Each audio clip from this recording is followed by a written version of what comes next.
the show with Jillian Ward.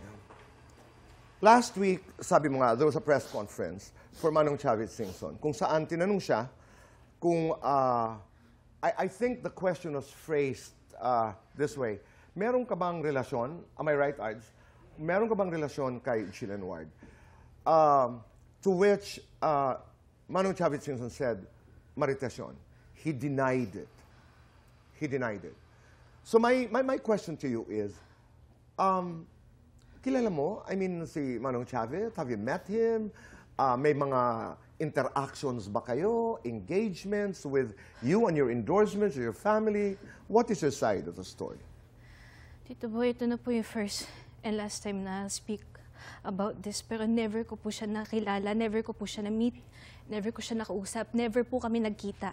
So hindi ko talaga alam paano po nila nagawa-gawa lahat ng to kasi never ko po talaga siyang na-meet. Never ko po siya nakausap. Oh.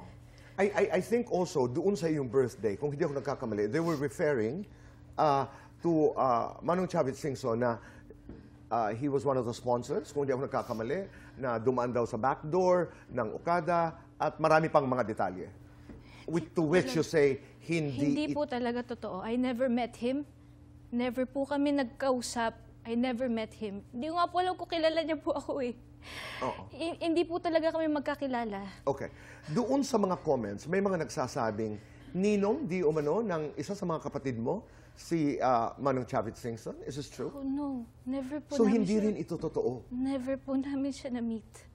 Okay. Kaya nga po sinasabi ko po, kung mayroon po sila nung sinasabi nilang CCTV footage, ilabas po nila.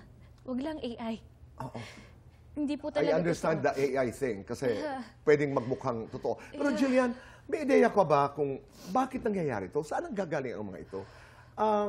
Do you have an idea as to where all these things are coming from? Hindi ko po talaga alam. Hindi mo alam. Kasi never ko talaga po siya na-meet.